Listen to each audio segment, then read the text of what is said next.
نحمده ونصلي ونسلم على سيدنا ومولانا محمد رسوله النبي الأمين الحنين المكين الكريم الرؤوف الرحيم. أما بعد فأعوذ بالله من الشيطان الرجيم. بسم الله الرحمن الرحيم. قال الله تبارك وتعالى في الكلام المجيد فرقان الحميد. فلا أقسم بمواقع النجوم وإنه لقسم لو تعلمون عظيم في كتاب إنه لقرآن كريم في كتاب مكنون لا يمسه إلا المطهرون تنزيل من رب العالمين. صدق الله العظيم. اللهم نور قلوبنا بالقرآن وزين أخلاقنا بالقرآن وأدخلنا الجنة بالقرآن ونجنا من النار بالقرآن. قال الله تبارك وتعالى في شان حبيبه في الكلام المجيد مخبرا وآمرا إن الله وملائكته يصلون على النبي يا أيها الذين آمنوا صلوا عليه وسلموا تسليما.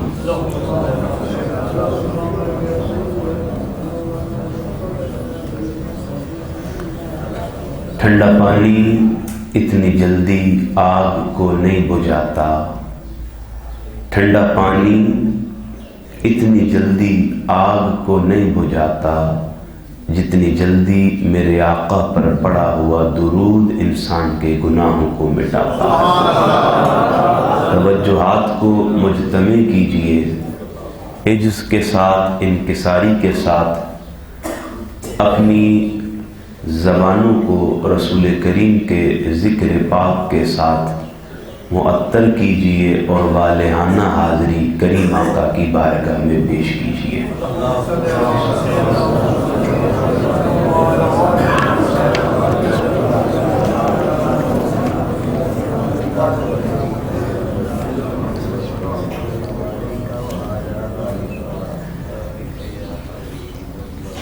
اللہ جل مجدہ کا بے حد و حساب شکر کہ جس نے ہمیں اپنی بندگی اور اپنے محبوب صلی اللہ تعالی علیہ وآلہ وسلم کی غلامی سے سرفراز فرمایا. یہ اللہ کا ہم پر خاص فضل ہے، کرم ہے کہ ہم 4 روزہ دروس عرفان قرآن کی آخری نشست میں منہاج القرآن اسلامک سینٹر میں اللہ جل مجدہ کے ذکر اور رسول کریم صلی اللہ تعالی علیہ وآلہ وسلم پر پڑھی جانے والی نعت سے اس آخری نشست کی ابتدا کر رہے ہیں. دعا کریں اللہ جل مجدہ ہمیں ان روحانی نشستوں کا خصوصی فیض نصیب فرمائے اور ہمارے قلب و باطن کو ان نشستوں کے فیض سے مستنیر و منور فرمائے اور ہمیں ایمان کا نور مزید عطا فرمائے. میں ابتدائی گفتگو میں بالخصوص 2 شخصیات کا اور بالعموم آپ سب کا شکریہ ادا کروں گا. میری مراد محترم حاجی محمد مقبول صاحب اور بالخصوص میرے محسن و مربی محترم غلام مرتضی انجم صاحب کہ آپ نے یہ خصوصی شفقت فرمائی، محبت فرمائی اور ہمیں یہ موقع مرحمت فرمایا مرکز منہاج القرآن سے رابطے کی صورت میں کہ آج ہم یہاں سیدی شیخ الاسلام پروفیسر ڈاکٹر محمد طاہر القادری مدظ اللہ العالی کے اس عظیم مشن کی فکر کو لے کر آپ کے سامنے حاضر ہیں. میں بالعموم آپ تمام احباب کا بالخصوص خواتین کا یہ شکریہ ادا کرتا ہوں کہ آپ نے اپنی زندگی کی مصروفیات سے قرآن کے لیے وقت نکالا. اللہ رب العزت آپ کے اس وقت کو اپنی بارگاہ میں قبول فرمائے. جملہ کارکنان، رفقا، وابستگان تحریک منہاج القرآن، آپ سب کا بھی تہہ دل سے شکریہ کہ آپ نے اپنی کاوش عظیمہ کے تحت آج کی اس نشست کو اور بالخصوص گزر جانے والی 3 نشستوں کو کامیاب اور کامران بنایا۔ اللہ پاک ہم سب کے علم میں، عمل میں، عمر میں برکتیں عطا فرمائے۔ میرا موضوع وہ تدریسی نوعیت کا ہے، تعلیمی نوعیت کا ہے۔ خطاب آپ نے سن لیے، 3 دن آپ میرے اساتذہ کو سنتے رہے، آج آپ نے ان کے شاگرد کو سماعت کرنا ہے، اور آپ نے چند باتیں جو تھوڑی دقیق ہوں گی انہیں سمجھنے کی کوشش کرنی ہے۔ جتنا آسان ہو سکا، سہل انداز ہو سکا میں اختیار کروں گا، اور باتیں آپ تک پہنچا کر کوشش کروں گا کہ وہ فہم اور ادراک کے نئے دروازے کھول سکیں۔ موضوع عظمت قرآن ہے۔ سامعین مکرم، آپ احباب کے علم میں ہے کہ قرآن مجید فرقان حمید اللہ جل مجدہ کی لا ریب کتاب ہے۔ یہ وہ کتاب ہے کہ جس کا تعارف اللہ جل مجدہ نے خود کروایا۔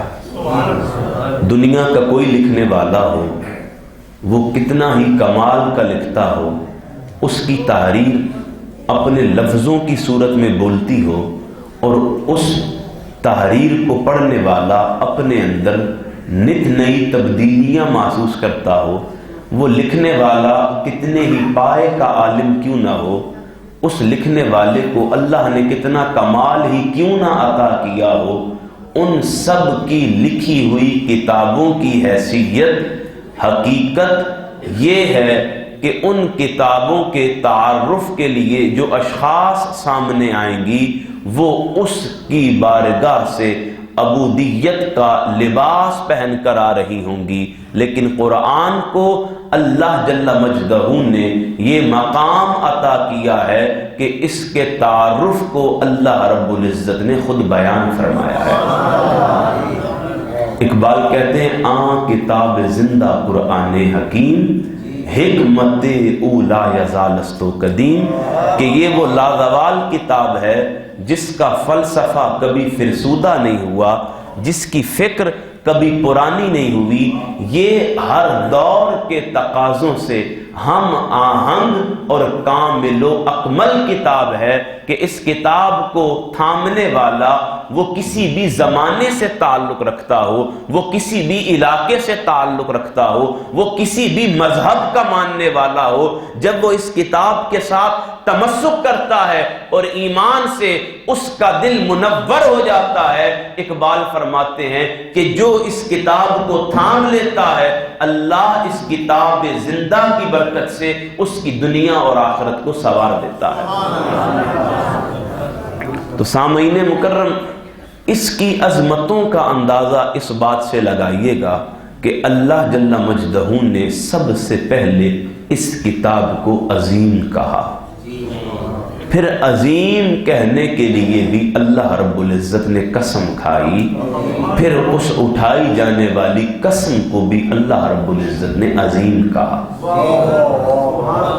وَإِنَّهُ لَقَسَمٌ لَوْ تَعْلَمُونَ عَظِيمٌ، اگر تمہیں خبر ہو جائے کہ یہ جو قسم اٹھائی ہے اس کی عظمتوں کا عالم کیا ہے، تو اللہ رب العزت نے اس کتاب کا جب تعارف فرمایا تو سب سے پہلے اس کتاب کو عظیم کہا، پھر عظیم کہنے کے لیے بھی اللہ نے قسم اٹھائی، پھر اس اٹھائی جانے والی قسم کو بھی اللہ نے عظیم کہا۔ اور یہ بڑا حسن بیان تھا کہ اس نے کسی ایک جگہ کی قسم نہیں کھائی، فرمایا فَلَا أُقْسِمُ بِمَوَاقِعِ النُّجُومِ، ہر اس جگہ کی قسم جہاں قرآن چھوٹے چھوٹے حصوں میں اترتا رہا۔ نبی رحمت سفر میں ہیں تو سفر کی قسم، حدر میں ہیں تو حدر کی قسم، غار میں ہیں تو غار کی قسم، حجرائے انور میں ہیں تو حجرائے انور کی قسم، حضور مدینہ میں ہیں تو مدینہ کی قسم، حضور مکہ میں ہیں تو مکہ کی قسم۔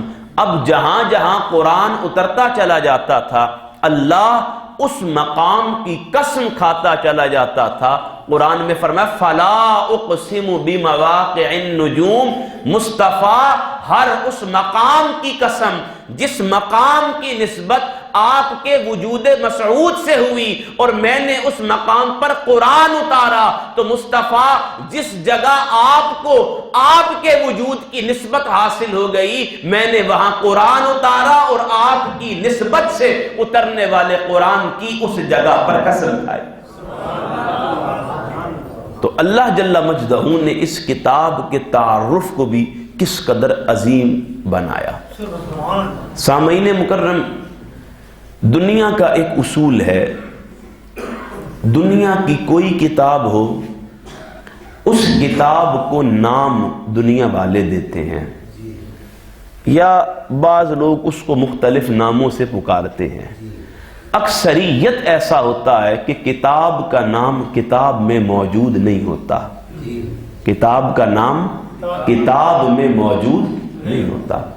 آپ اس کا اندازہ اس بات سے لگائیں کہ اللہ جل مجدہ نے تورات اتاری، تورات الہامی کتب میں سے ہے، آج اس کے 5 ایڈیشن ملتے ہیں جن کو خمسہ موسوی کہا جاتا ہے، یعنی اللہ نے ایک کتاب اتاری، بندوں نے وہ 5 کتابیں بنا لی۔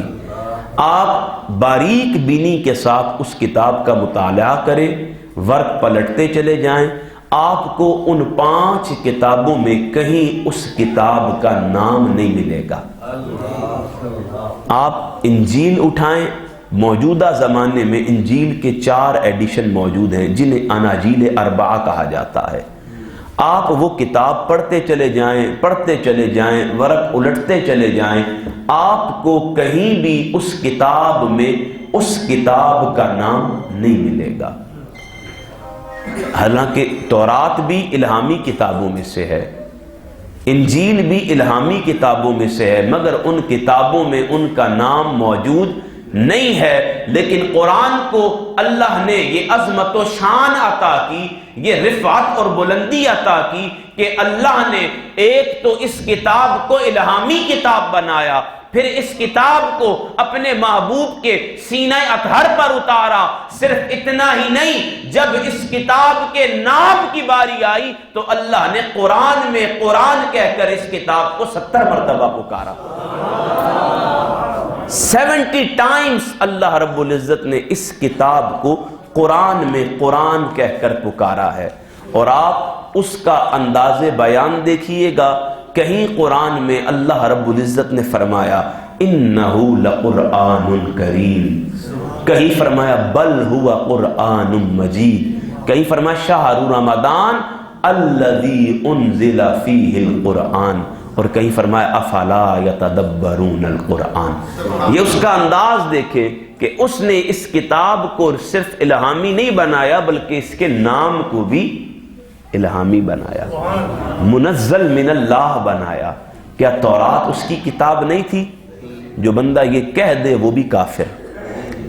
انجیل اس کی کتاب نہیں تھی، زبور اس کی کتاب نہیں تھی، مصحف ابراہیمی اس کے صحائف نہیں تھے، مصحف اسماعیلی اس کے صحائف نہیں تھے۔ 1.25 لاکھ نبیوں اور رسولوں پر کسی پر کتاب اتری، کسی پر صحیفے اترے۔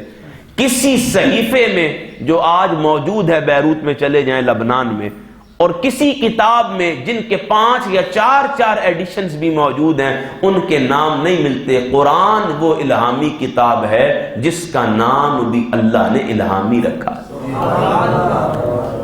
عرب میں ایک قاعدہ تھا، وہ کہتے تھے کثرت الاسماء تدل علی شرف المسمى، کثرت کے نام جو ہوتے ہیں نا وہ کسی کی شرف کو، کسی کی عظمت کو، کسی کی بڑائی کو بیان کرتے ہیں۔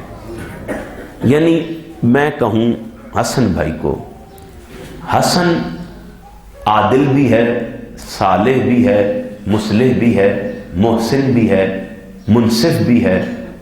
ایک ان کا نام تھا حسن، میں نے اس کو 5 نسبتیں مزید دی اور 5 ناموں سے مزید پکارا۔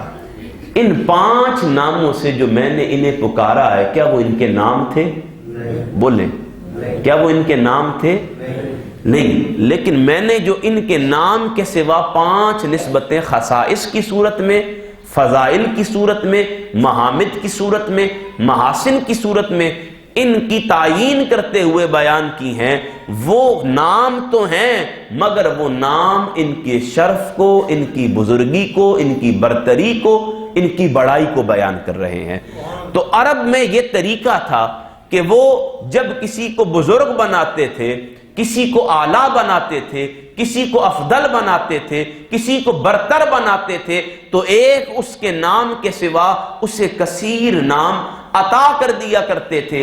اب یہ قرآن عربوں میں اتر رہا تھا، عرب یہ بات کر سکتے تھے کہ چلو تورات اللہ کی کتاب ہے، اس میں نام نہیں آیا، انجیل اللہ کی کتاب ہے، اس میں اس کا نام نہیں آیا، لیکن یہ کون سی بڑی بات ہو گئی کہ قرآن میں اللہ نے قرآن کو 70 مرتبہ قرآن کہہ کر پکارا۔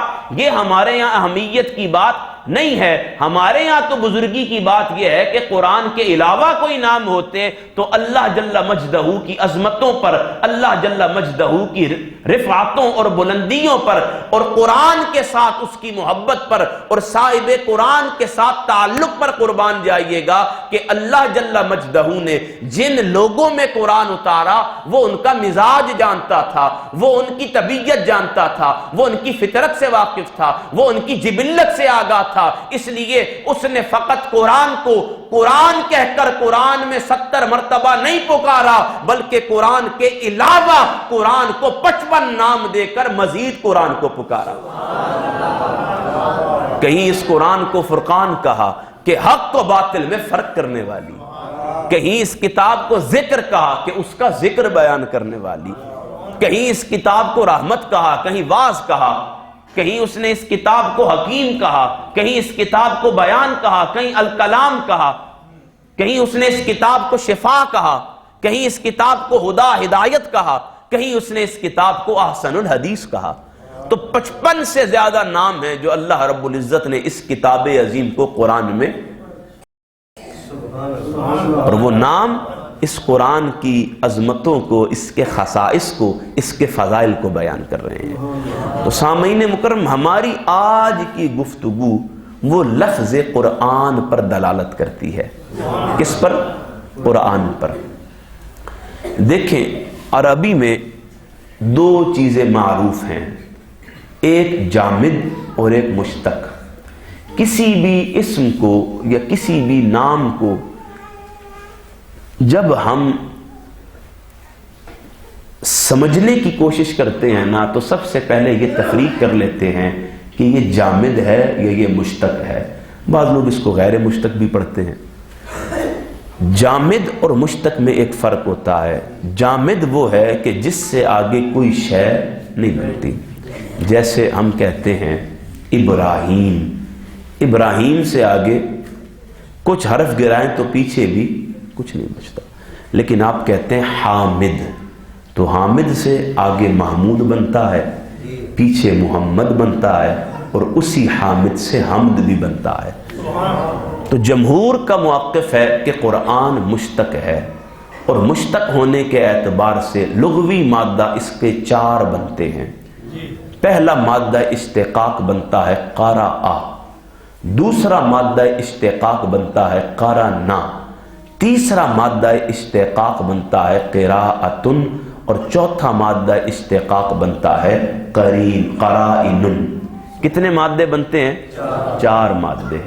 پہلا مادہ قرأ، حمزہ آخر میں ہے، دوسرا مادہ قرأنا، نون آخر میں ہے، تیسرا مادہ قراءتن، اور چوتھا مادہ ہے قرائن۔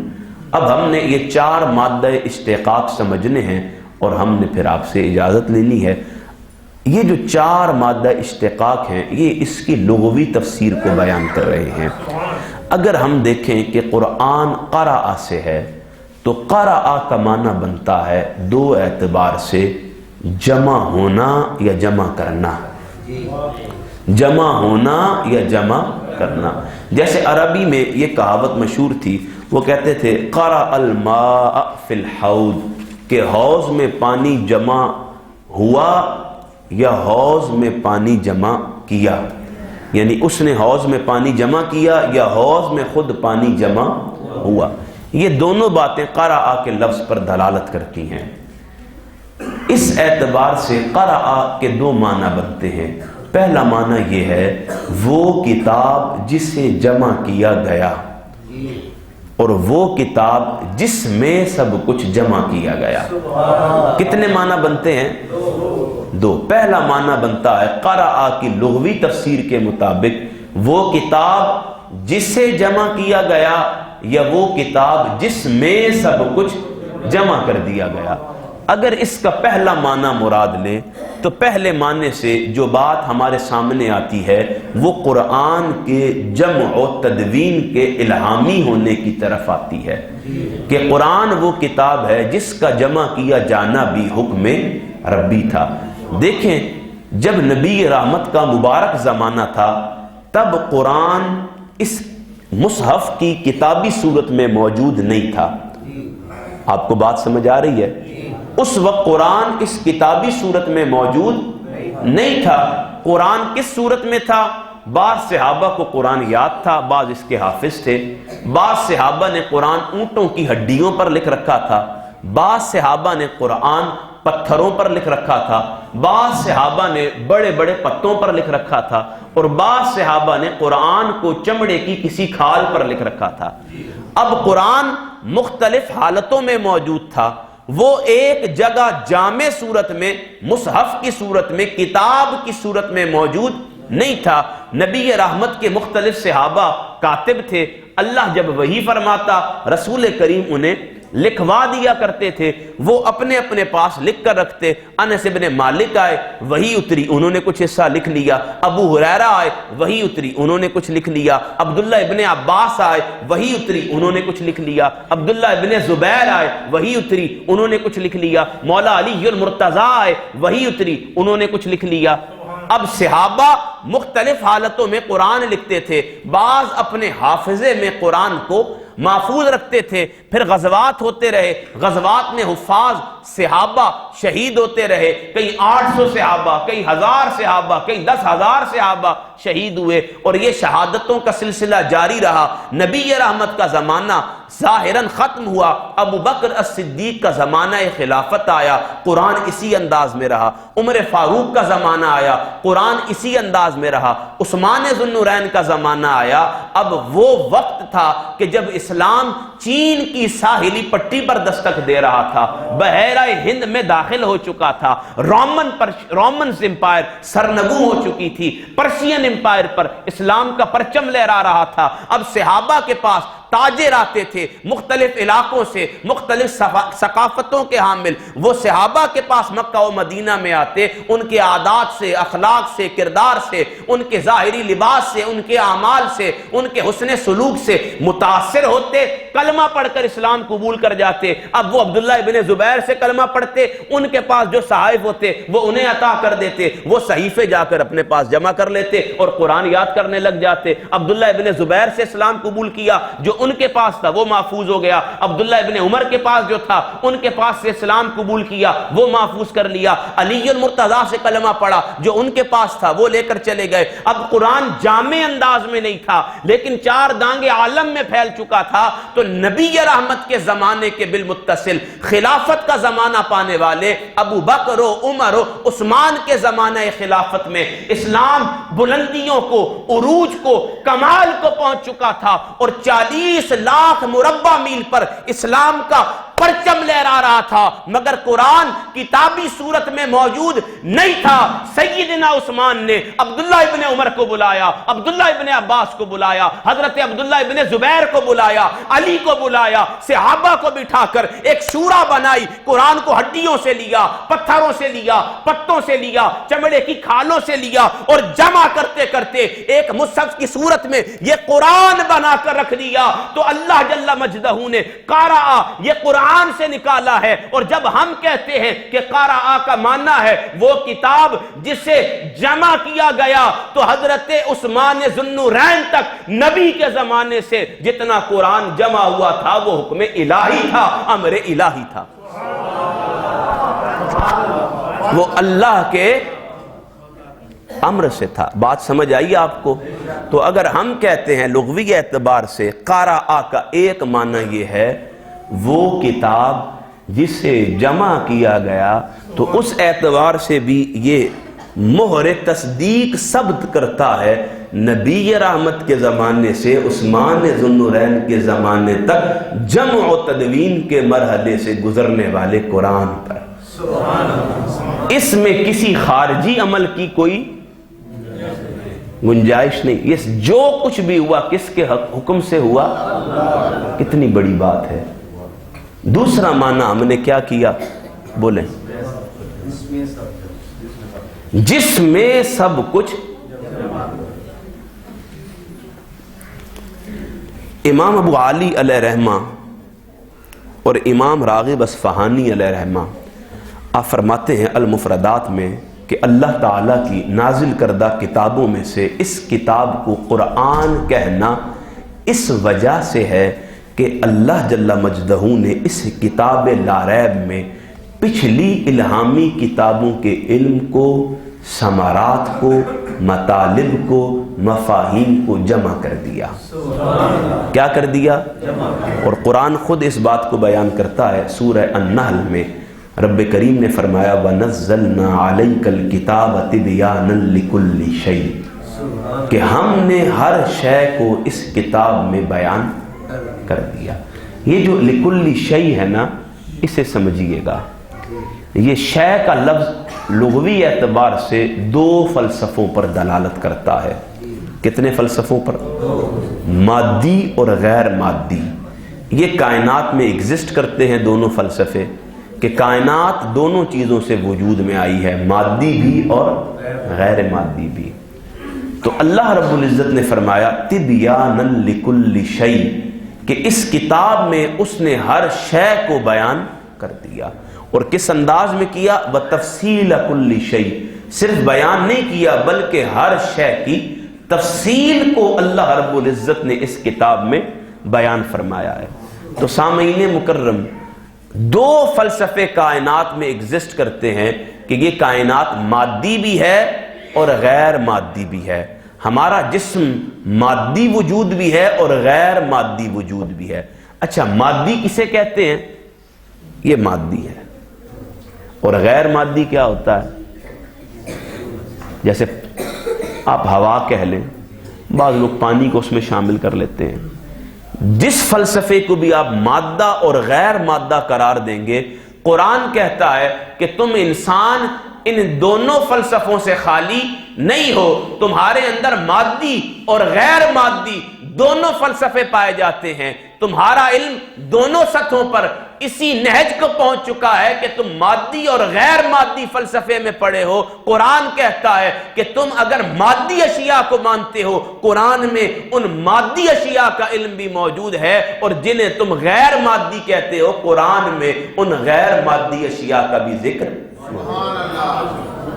اسی قرآن میں فرمایا وَلَا رَطْبٍ وَلَا يَابِسٍ إِلَّا فِي كِتَابٍ مُبِينٍ، کوئی خشک اور تر ایسا نہیں ہے جس کا ذکر اللہ نے قرآن میں بیان نہ کیا ہو۔ یہ بہت بڑی بات ہے۔ آپ دیکھیں سائنسی تحقیقات آج اس مقام پر پہنچی ہیں کہ زمین و آسمان کی کوئی شے ایسی نہیں ہے جو خشک و تر سے خالی ہو۔ آپ اپنے جسم کی مثال لے لیں، آپ کے جسم کا کتنا حصہ پانی ہے؟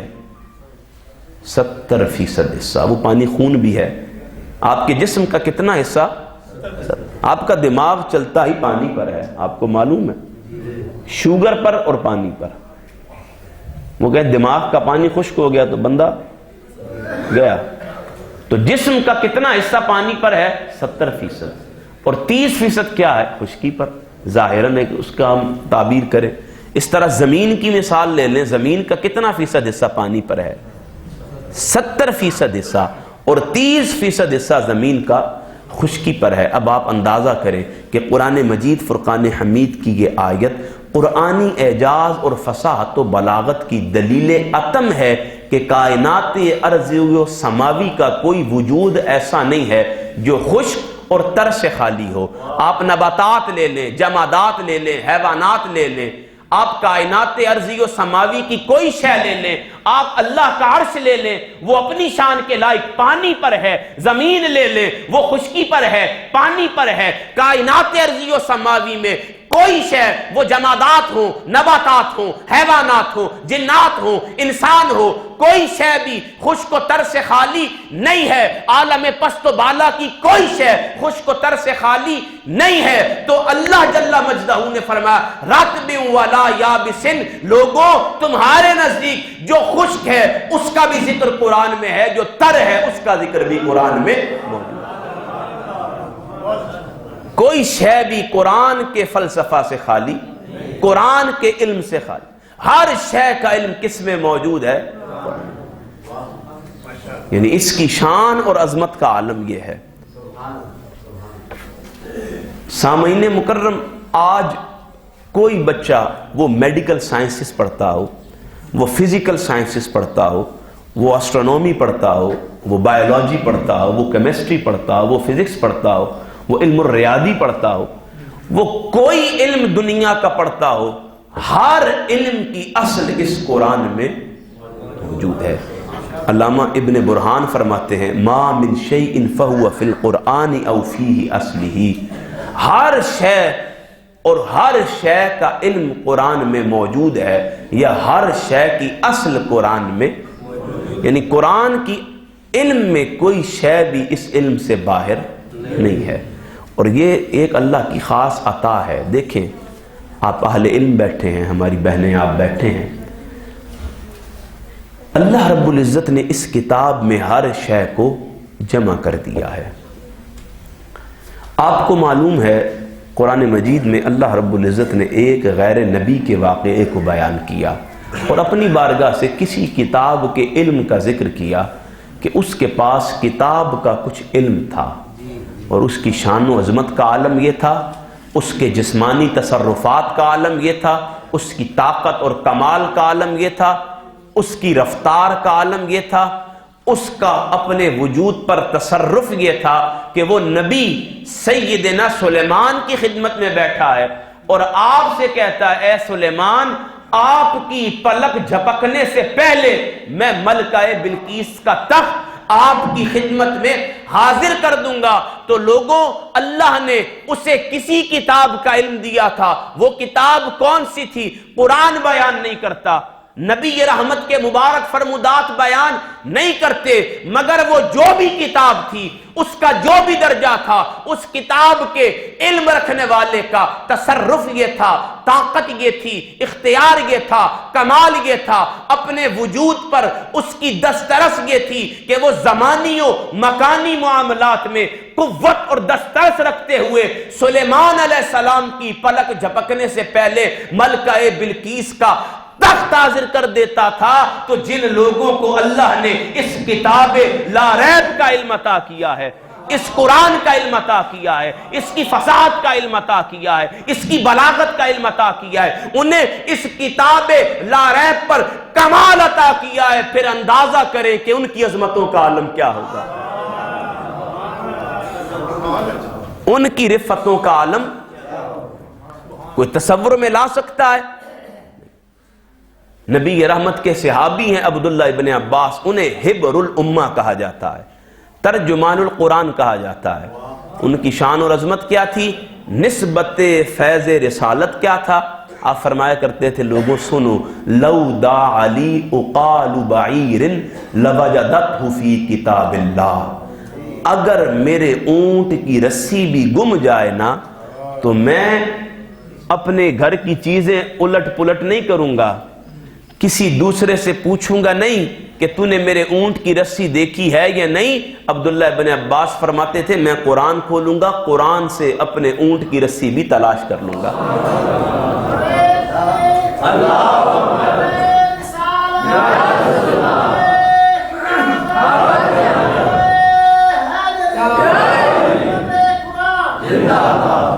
قرآن کھولوں گا اور قرآن سے اونٹ کی رسی کو بھی تلاش کر۔ امام شافعی رحمہ اللہ فرمایا کرتے تھے سلونی اما شئتم اخبرکم فی کتاب اللہ، تم مجھ سے جس شے کے بارے میں بھی پوچھنا چاہتے ہو پوچھو، میں تمہیں ہر اس شے کے بارے میں اللہ کی کتاب سے جواب دوں گا۔ تو سامعین مکرم، جن کا تعلق ہوتا ہے نا، جن کا ربط ہوتا ہے، جنہیں فہم اور بصیرت اللہ عطا کرتا ہے، پھر ان کی شان یہ ہوتی ہے کہ وہ یہ بات اور دعویٰ اعلان کی صورت میں کیا کرتے ہیں کہ جو کچھ پوچھنا ہے پوچھو، میں کتاب اللہ سے جواب دوں گا۔ اللہ رب العزت نے دور حاضر میں یہ شان میرے شیخ کو عطا کی ہے، سیدی شیخ الاسلام کو یہ کمال عطا کیا ہے، یہ قوت عطا کی ہے، یہ دسترس عطا کی ہے، قرآن فہمی عطا کی ہے، قرآن پر یہ تعلق سیدی شیخ الاسلام کو اللہ رب العزت نے عطا کیا ہے کہ سوال کرنے والا کہیں سے سوال کرے، دلیل مانگنے والا کسی دلیل کا مطالبہ کرے، خیال کرنے والا کسی تصور کو پیش کرے، کوئی سوچنے والا کوئی سوچ لے کر آ جائے، کوئی فکر رکھنے والا کوئی فکر لے کر آئے، ابھی اس کے من میں سوال گردش کر رہا ہوتا ہے، میرے شیخ سیدی شیخ الاسلام قرآن سے اس کے ہر سوال کا جواب دے رہے ہوتے ہیں۔ اور اس کی سب سے بڑی مثال کیا ہے؟ یہ عرفان القرآن ہے۔ سب سے بڑی مثال کیا ہے؟ 7 جلدوں پر سورہ فاتحہ کی تفسیر ہے۔ سب سے بڑی مثال کیا ہے؟ 8 جلدوں پر قرآنک انسائکلوپیڈیا ہے۔ سب سے بڑی مثال کیا ہے؟ 16 جلدوں پر قرآن مجید کی عربی زبان میں تفسیر ہے۔ یہ اللہ نے فقط میرے شیخ کو وقار عطا کیا اس زمانے میں، یہ تحدیث نعمت کے طور پر کہہ رہا ہوں، یہ اس زمانے میں سیدی شیخ الاسلام کو اللہ نے وقار عطا کیا، علمی کمال عطا کیا کہ آپ نے قرآن کا انسائکلوپیڈیا لکھا۔ کیا لکھا؟ 8 جلدوں پر، اور انسائکلوپیڈیا لکھا، اور اس کی تفسیرات کو سورتوں کی شکل میں نہیں، آیتوں کی شکل میں نہیں، لفظوں کی شکل میں نہیں، حرفوں کی شکل میں بیان کیا۔ آپ الف سے لے کر یا تک قرآن کا کوئی لفظ سوچیں، خیال میں لے کر آئیں، تصور میں لے کر آئیں، کوئی حرف قرآن کا اپنے اذہان میں لے کر آئیں، ابھی وہ حرف آپ کے اذہان میں، تخیلات میں، تصورات میں آئے گا۔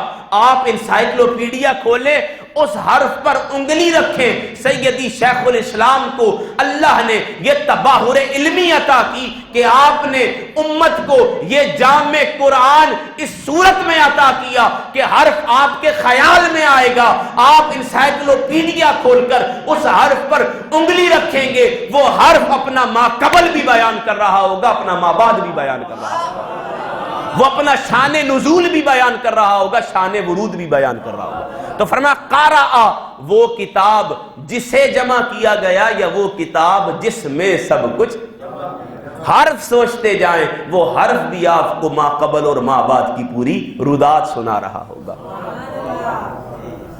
دوسرا مادہ اشتقاق ہے قرانا۔ کیا ہے؟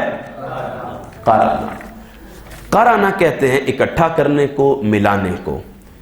اس اعتبار سے قرآن مجید کی شرح یہ بنتی ہے، تفسیر یہ بنتی ہے کہ وہ کتاب جسے آپس میں ملایا گیا۔ اور امام فخر الدین رازی آپ فرمایا کرتے تھے کہ قرآن کا نام قرآن اس لیے رکھا گیا کہ حروف آپس میں ملے تو کلمات بنے، کلمات آپس میں ملی تو آیات بنی، آیات آپس میں ملی تو سورتیں بنی، سورتیں بہم ملائی گئی تو قرآن بنا۔ یعنی قرآن کا دوسرا مادہ اشتقاق کیا ہے؟ قرانا۔ اور قرانا کا معنی ہے جسے آپس میں اکٹھا کیا گیا یا ملایا گیا۔ تیسرا مادہ اشتقاق ہے قراءتن۔ کیا ہے؟ بولیں کیا ہے؟ قراءتن۔ قراءتن کا معنی ہے پڑھنا۔ لغوی اعتبار سے دیکھا جائے تو یہ فعلان سے اسم مصدر ہے۔ کیا ہے؟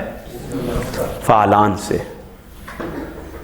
فعلان کے وزن پر جو چیز آتی ہے اس میں مبالغے کا معنی پایا جاتا ہے، کثرت کا معنی پایا جاتا ہے، عرف میں کہوں تو شدت کا معنی پایا جاتا ہے۔ جیسے رحم سے رحمان، سب سے زیادہ، غضب سے غضبان، سب سے زیادہ، اسی طرح فرق سے فرقان، سب سے زیادہ۔ تو قرآن کا جو مادہ اشتقاق ہے تیسرا وہ ہے قراءۃ، جس کا معنی ہے پڑھنا. تو جب ہم اسے قرآن پر یعنی فعلان کے وزن پر لے کر آئیں گے تو معنی کیا بنے گا؟ سب سے زیادہ پڑھی جانے والی کتاب، یعنی وہ کتاب جسے سب سے زیادہ پڑھا جائے. دیکھیں میں آپ کو ایک لطیف بات بتاتا ہوں. کبھی آپ کو اتفاق ہو لاہور جائیں، بادشاہی مسجد سے عین پہلے دروازے سے بھی پہلے ساتھ سکھوں کا بہت بڑا گردوارہ ہے. ان کی وہ بہت مقدس جگہ ہے، متبرک جگہ ہے. ان کے 5ویں سکھ گرو کا وہاں استان ہے. میں وہاں گیا ہوں، میں نے وہاں بیٹھ کر ان کے شلوک سنے ہیں. وہاں جو سکھ ہوتا ہے نا پڑھنے والا، اس کو وہ گرو کہتے ہیں. گرو جی مہاراج کر کے پکارتے ہیں. وہ جب گرو گرنتھ سامنے رکھتا ہے اور کچھ پڑھنا چاہتا ہے تو وہ اس پر انگلی رکھ کے پڑھتا ہے. وہ اس میں ہیر سنائے وارث شاہ کی، یا اس میں بابا بلے شاہ کے توحید پر کلام سنائے. مجموعہ کلام بابا بلے شاہ جو توحید پر ہے وہ سب سے زیادہ سکھوں کی گرو گرنتھ میں موجود ہے. وہ آپ کو سنائے گا، سناتے سناتے تھک جائے گا. کتاب جب بند کر دے گا اس کے حافظے میں ایک شعر بھی نہیں رہے گا، حالانکہ وہ ان کی مقدس کتاب کا حصہ ہے. آپ کو اگر اللہ توفیق دے بین المذاہب ہم آہنگی کے تحت آپ ہندوؤں کے کسی مندر میں چلے جائیں، وہاں جائیں، وہاں جو برہمن ہوگا، ہندوؤں کے مندر میں 3 کتابیں ہوتی ہیں ان کی مقدس کتابیں. ایک ہنومان چالیسا، ایک بھگوت گیتا اور ایک رامائن. آپ دیکھیں کہ وہ برہمن سامنے ہنومان چالیسا رکھے اور اس کے پاٹھ پڑھے، وہ سامنے بھگوت گیتا پڑھے اور رکھے اور اس کے شلوک پڑھے، وہ سامنے رامائن رکھے اور اس کی کتھا پڑھے. یہ تینوں کتابیں ان کی مقدس کتابیں ہیں. وہ سامنے رکھے گا، پڑھتا رہے گا. جب وہ برہمن پڑھ کے بند کر دے گا اسے اس کتاب کا کچھ حصہ بھی یاد نہیں ہوگا. حالانکہ اقبال نے کہا تھا وفاداری بشرط استواری اصل ایمان ہے، مرے بت خانے میں تو کعبے میں گاڑو برہمن کو.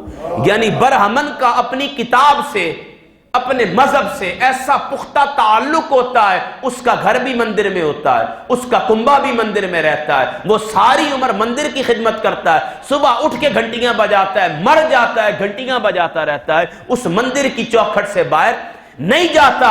اقبال کہتے ہیں وفاداری سیکھنی ہے تو ان سے سیکھو، اگر تم نے تعلق سیکھنا ہے تو ان سے سیکھو. مر جاتا ہے در یار سے باہر نہیں جاتا.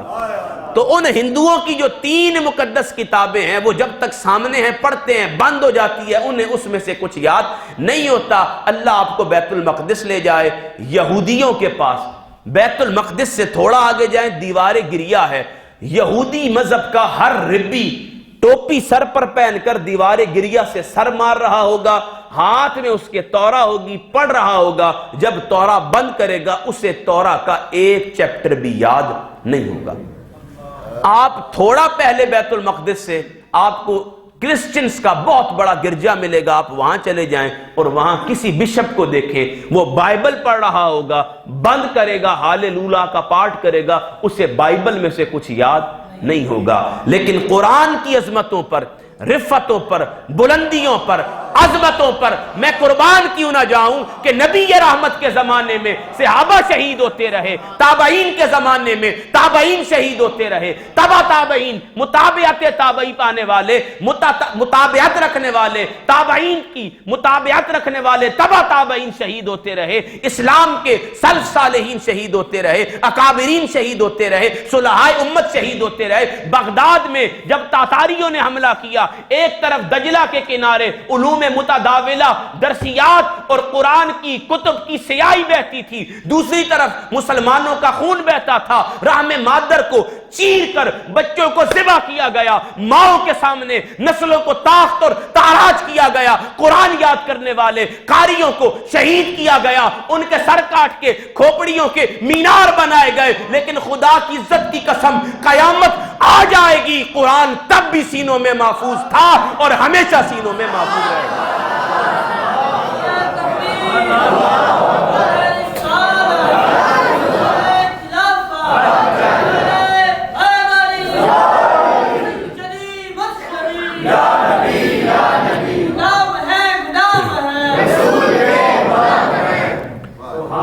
کیا کچھ نہ کیا گیا؟ بنو تمیم کے 800 صحابہ سر ہاتھیوں کے نیچے دیے گئے حافظ. کیا ظلم تھا جو اس قرآن کے ماننے والوں پر؟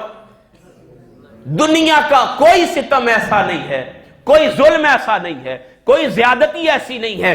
56 دیس ہیں اسلام کے، ان میں اسلام نہیں ہے، لیکن قربان جاؤں خدا کا نظام قدرت ایسا ہے اور اس کی اس کتاب اور صاحب کتاب سے محبت ایسی ہے کہ قیامت آ جائے گی لیکن سینوں سے قرآن.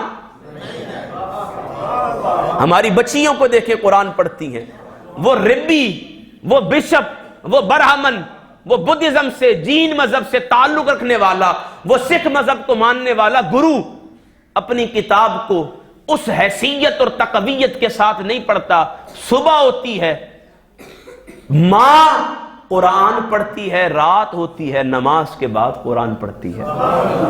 اور میں ایک لطیف بات آپ کو بتاؤں، اگر آپ کا ذوق کے طبع اجازت دے، یہ جن کا قرآن سے تعلق ہوتا ہے نا، وہ مکتب جاتے ہیں، قاری کہتا ہے بیٹا پڑھ بسم اللہ الرحمن الرحیم، وہ بسم اللہ کے ساتھ 17 سپارے سنا کر آتا ہے. کتنے سپارے؟ 17 سپارے سنا کر آتا ہے. قاری ششدر ہے کہ مکتب آیا ہے پہلے دن، میں بولتا ہوں پڑھ بسم اللہ الرحمن الرحیم، اور یہ 17 سپارے سنا کر جاتا ہے. وجہ کیا ہے؟ وجہ فقط یہ ہے کہ بابا فرید جس والدہ کا دودھ پی رہے تھے اس والدہ کی رحم میں جب موجود تھے، ماں کو 17 سپارے یاد تھے. کتنے سپارے یاد تھے؟ یہ قرآن اپنے ماننے والوں کو اس انداز میں مستنیر و منور کرتا ہے کہ ماں کو 17 سپارے یاد ہو تو بچہ بھی 17 پاروں کا حافظ پیدا ہوتا ہے. بات تعلق کی ہے تو سامعین مکرم، قرآن کا کوئی متبادل نہ بدل ہے.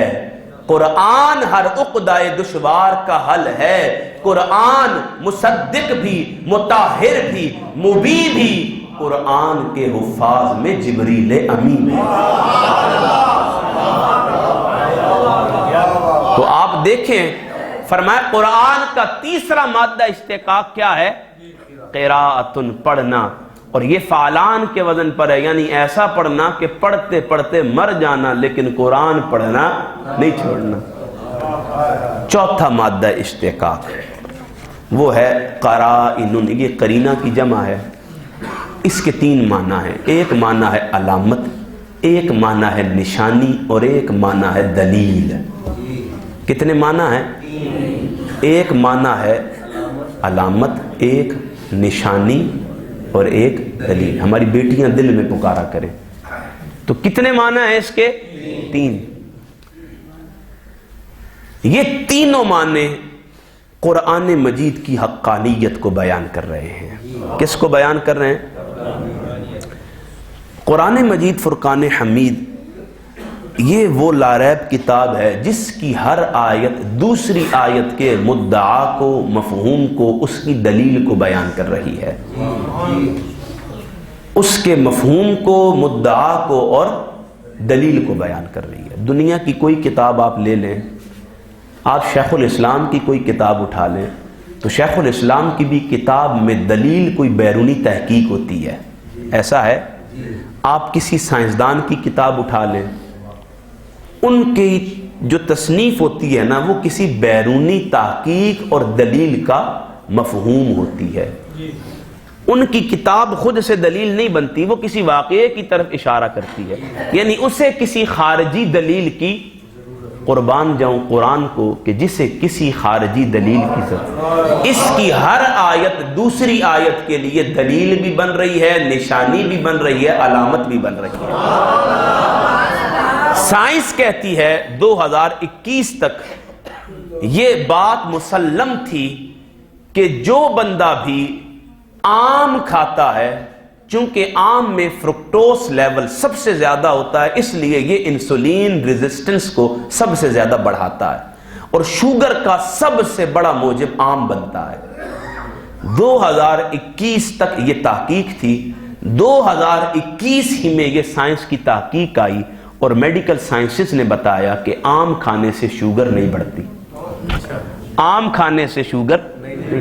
میرے سسر بھی ڈاکٹر ہیں، میں نے حسن بھائی کو بتایا، میرے دونوں برادر ان لاز ڈاکٹر ہیں، یعنی میری فیملی کیا ہے، میڈیکل سے تعلق رکھنے والی، تو ان کا کام ہی یہ ہوتا ہے، جو تحقیق آتی ہے بتاتے پتر آج پچھلی ختم تھے اگلی شروع، آج پچھلی ختم ہو گئی اور اگلی شروع ہو گئی۔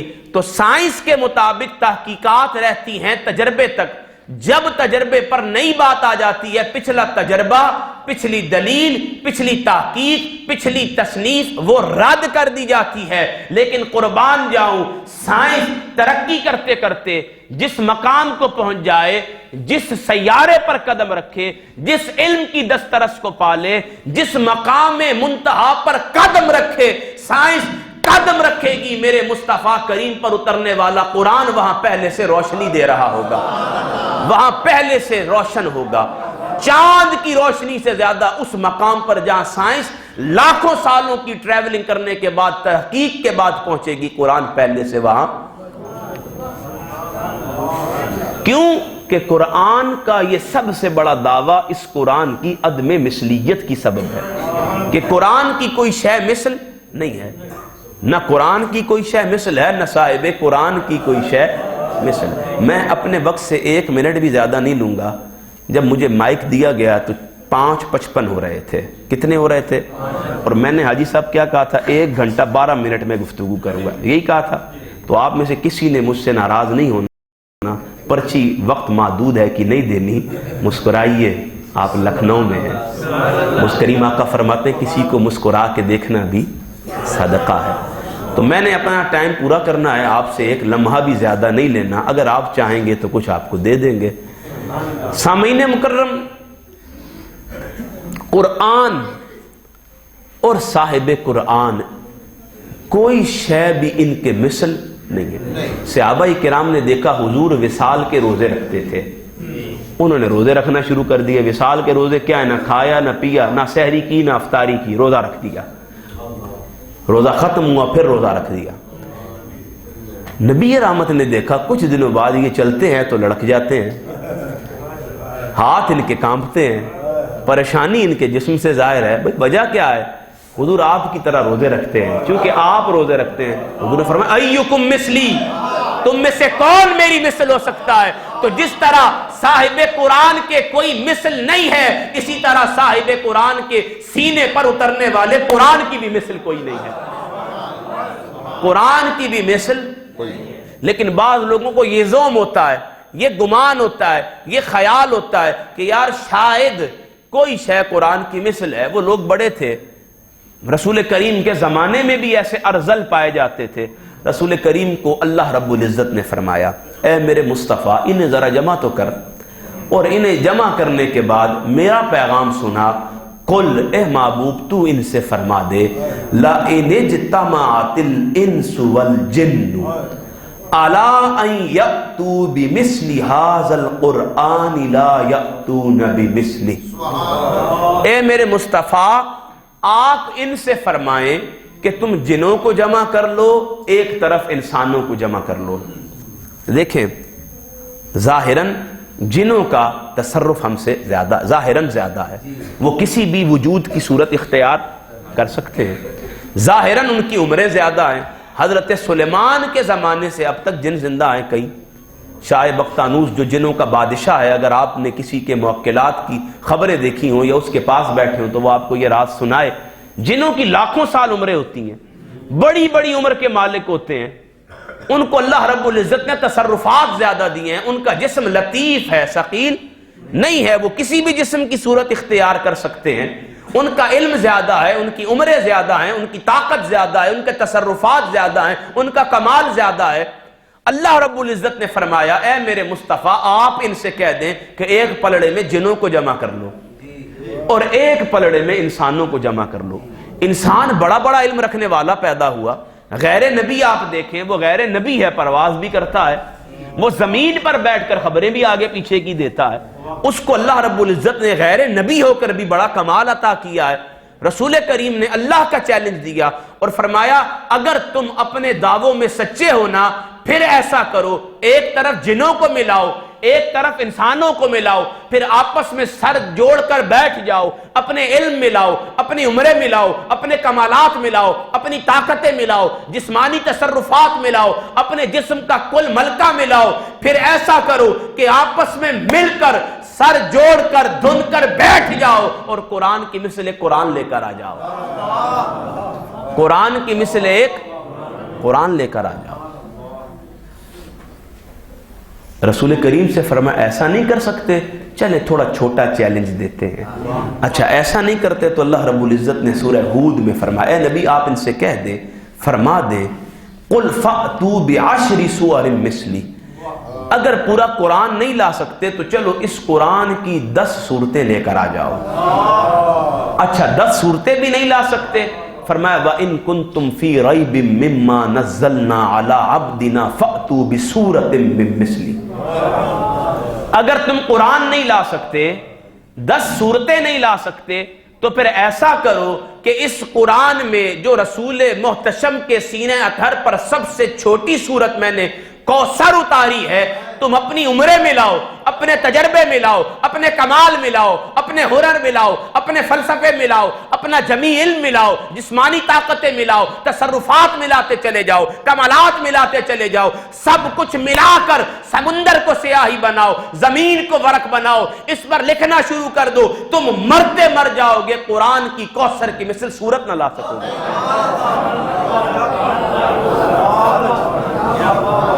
قرآن میں کوثر کی صورت کوئی صورت، کتنا بڑا چیلنج تھا جو قرآن کی عدم مثلیت کو بیان کر رہا تھا۔ آپ دیکھیں یہ کلام کن سے ہے؟ یہ کلام آپ سے ہے، ہماری بہنوں سے ہے، آپ بھائیوں سے ہے، مجھ سے نہیں، یہ کلام ہے فصحائے عرب سے۔ کن سے ہے؟ فصحائے، یعنی ان لوگوں سے ہے جن کے بارے میں روایات آتی ہیں کہ وہ بدو دیہاتی بکریاں چرانے والا، اگر آپ اس کے پاس سے گزریں، آپ کے مطابق اس کو کچھ بھی نہیں آتا سوائے بکریوں کی گنتی کے، بکریوں کے ریوڑ کے، آپ اس سے کوئی گلاب کا پھول دیں اور اسے کہیں یار اس گلاب کے پھول پر کوئی شعر تو کہہ دے، وہ 1 شعر نہیں کہے گا، وہ 2 شعر نہیں کہے گا، وہ 100 شعر بھی نہیں کہے گا۔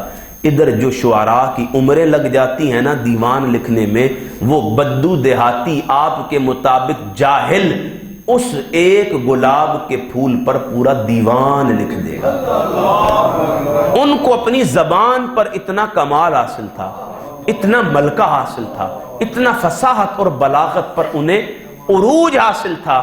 وہ ایک میلہ کروایا کرتے تھے اور میلے میں اپنے کلاموں کو، شاعری کو، دیوانوں کو، مجموعہ کلام کو مطمع نظر بنا کر جمع کیا کرتے تھے، اور جس کے کلام کو وہ سب سے زیادہ پسند کرتے تھے بیت اللہ کی دیوار پر اسے چسپاں کیا کرتے تھے۔ جب وہ قرآن نہیں بنا سکے، کوئی 10 صورتیں نہیں بنا سکے، تو رسول کریم نے اپنے سینہ اطہر پر اترنے والی کوثر صحابہ کو دی، فرمایا جاؤ بیت اللہ کے غلاف سے اسے لگا کر آ جاؤ، جاؤ اسے بیت اللہ کی دیوار پر چسپاں کر کے آ جاؤ۔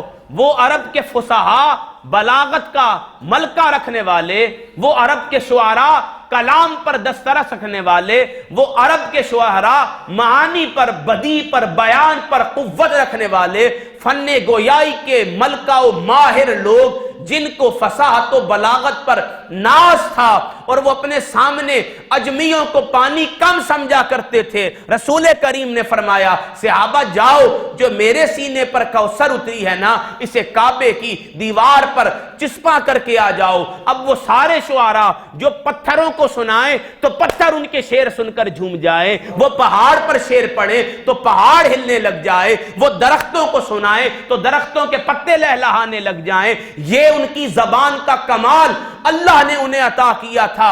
اب مصطفیٰ کریم نے جب کوثر بیت اللہ کی دیوار پر چسپاں کروائی، بڑے بڑے فصحاء آتے تھے، شعراء آتے تھے، ادیب آتے تھے، فن بلاغت کے ماہر آتے تھے، وہ سورۃ الکوثر دیکھتے تھے، کاغذ قلم لکھتے تھے، سیاہی ختم ہو جاتی تھی، ورق ختم ہو جاتے تھے، علم ختم ہو جاتا تھا، فلسفہ جواب دے جاتا تھا، بلاغت ماند پڑ جاتی تھی، کلام عقل سے محو ہو جاتا تھا، سب کچھ ختم ہو جاتا تھا۔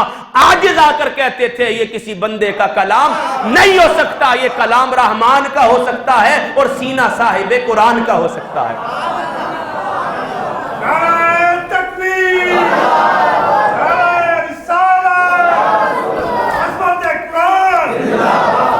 تیرے آگے یوں دبے لچے فصحاء عرب کے بڑے بڑے، کوئی جانے منہ میں زبان نہیں بلکہ جسم میں جان نہیں۔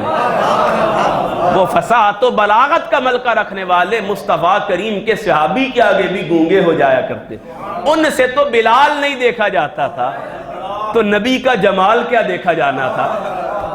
تو سامعین مکرم، چوتھا مادہ اشتقاق کیا تھا؟ قرائن، کہ قرآن بھی اس کے ہونے کی دلیل ہے، مصطفیٰ کریم بھی اس کے ہونے کی، انہیں کسی دوسری دلیل کی ضرورت نہیں ہے۔ تو سامعین مکرم، یہ عظمت والا، رفعت والا وہ کلام اللہ جل مجدہ نے آپ کو عطا کیا، جس کا پڑھنا بھی ثواب، جس کا دیکھنا بھی ثواب، جس کا سننا بھی ثواب۔ کریم آقا نے فرمایا النظر فی المصحف عبادہ، اس مصحف کو دیکھنا بھی عبادت ہے۔ اچھا، رسول کریم نے فرمایا النظر الی الکعبۃ عبادہ، کعبے کو دیکھنا بھی، النظر الی وجہ الوالدین عبادہ، والدین کے چہرے کو دیکھنا بھی۔ ایک فرمان رسول کریم نے مزید بھی فرمایا، فرمایا النظر الی وجہ علی، النظر الی وجہ علی۔ بات سمجھ آتی ہے، قرآن کو دیکھنا عبادت ہے کہ یہ صاحب قرآن کے سینے پر اترا، کعبے کو دیکھنا عبادت ہے کہ وہ عبادتوں کا مرکز ہے، وہ ریاضتوں کا مرکز ہے، وہ مجاہدات کا مرکز ہے، وہ طواف کا مرکز ہے، وہ مسلمانوں کی سجدہ گاہ ہے، جسے آدم نے تعمیر کیا ہے، مصطفیٰ نے اس کا طواف کیا ہے۔ سمجھ آتا ہے والدین کو دیکھنا عبادت ہے کہ وہ ہمیں دنیا میں لانے کے موجب ہیں، اصل میں ایمان کے بھی ہمارے لیے ظاہراً وہ باعث ہیں، لیکن علی کے چہرے کو دیکھنا کیوں عبادت ہے، یہ بات سمجھ نہیں آتی۔ اس کی ایک وجہ ہے، وجہ یہ ہے کہ قرآن مومن اور منافق میں فرق بولتے نہیں ہیں، نہیں کرتا۔ کعبہ مومن اور منافق میں فرق، والدین مومن اور منافق میں فرق۔ جو کام کعبہ نہیں کرتا، قرآن نہیں کرتا، والدین کا چہرہ نہیں کرتا، وہ کام علی کا چہرہ کرتا ہے، وہ کام علی کا چہرہ کا۔ دلیل کیا ہے؟ دلیل قرآن ہے، دلیل نبی رحمت کا روشن فرمان ہے۔ کریم آقا نے اس ناہنجار ذوالخویسرہ تمیمی کے بارے میں کیا فرمایا تھا کہ اس کے ماننے والے وہ ہوں گے، صحابہ قرآن ایسا پڑھیں گے کہ تم ان کے پڑھے گئے قرآن کے سامنے اپنے پڑھے جانے والے قرآن کو حقیر جانو گے، تم ان کی پڑھی گئی نمازوں کے آگے اپنی نمازوں کو، لیکن نہ قرآن ان کے حلق سے اترے گا، نہ نماز انہیں کوئی۔ تو نماز مومن اور منافق میں فرق، قرآن مومن اور منافق میں فرق، کعبہ مومن اور منافق میں فرق نہیں کرتا۔ لیکن رسول کریم فرماتے تھے علی سن ان لا یحبنی الا مؤمن ولا یبغضنی الا منافق، کہ جو کام قرآن نہیں کرتا، نماز نہیں کرتی، عبادات نہیں کرتی، کعبہ نہیں کرتا، ماں باپ کا چہرہ نہیں کرتا، علی وہ کام تیرا چہرہ کرتا ہے، تیرا چہرہ دیکھ کر پتہ چل جاتا ہے منافق ادھر ہو جاتے ہیں، مومن ادھر ہو جاتے ہیں۔ تو قرآن وہ کتاب لا ریب ہے جس کا پڑھنا بھی، جس کا دیکھنا بھی، جو سراپا ہدایت ہے۔ قرآن کہتا ہے ہدایت تو ہے